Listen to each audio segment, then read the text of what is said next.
അയോധ്യ രാമക്ഷേത്രത്തിൽ ധ്വജാരോഹണം നടത്തി പ്രധാനമന്ത്രി നരേന്ദ്രമോദി.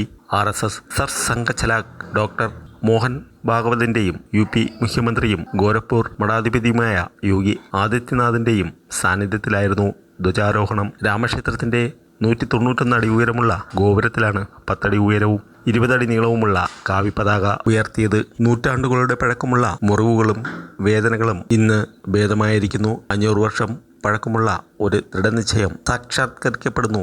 500 വർഷമായി കത്തിജ്വലിച്ചിരുന്ന ഒരു പുണ്യജയത്തിൻ്റെ പുണ്യയജ്ഞത്തിൻ്റെ പരിസമാപ്തിയായിരിക്കുന്നു. ഭക്തരെയും വിശിഷ്ട വ്യക്തികളെയും അഭിസംബോധന ചെയ്തുകൊണ്ട് പ്രധാനമന്ത്രി പറഞ്ഞു. മാർഗശീർഷ മാസത്തിലെ ശുക്ലപക്ഷത്തിലെ ശുഭപഞ്ചമി ദിനത്തിലാണ് ധ്വജാരോഹണം നടന്നത്. ശ്രീരാമൻ്റെയും സീതയുടെയും വിവാഹ പഞ്ചമിയുമായി ഒത്തുചേരുന്ന അഭിജിത്ത് മുഹൂർത്തത്തിലാണ് ചടങ്ങ്. കൂടാതെ ഗുരു തേജ് ബഹാദൂർ ജിയുടെ രക്തസാക്ഷിത്വ ദിനം കൂടിയാണെന്ന്. സാംസ്കാരിക ആഘോഷത്തിൻ്റെയും ദേശീയ ഐക്യത്തിൻ്റെയും ഒരു പുതിയ യുഗത്തിൻ്റെ ഉദയത്തിൻ്റെയും പ്രതീകമായാണ് ധ്വജാരോഹണത്തെ കരുതുന്നത്. രാമരാജ്യത്തിൻ്റെ ആദർശങ്ങൾ ഉൾക്കൊള്ളുന്നതാണ് ത്രികോണാകൃതിയിലുള്ള പതാക. ശ്രീരാമ ഭഗവാന്റെ വീര്യവും ത്യാഗവും പ്രതിനിധാനം ചെയ്യുന്ന തേജസ്സുള്ള സൂര്യൻ്റെ ചിത്രവും കോവിതാരവൃക്ഷത്തിൻ്റെ ചിത്രവും ആലേഖനം ചെയ്തിട്ടുണ്ട്. 2024 ജനുവരിയിലാണ് രാമക്ഷേത്രത്തിൻ്റെ പ്രാണപ്രതിഷ്ഠ നടത്തിയത്.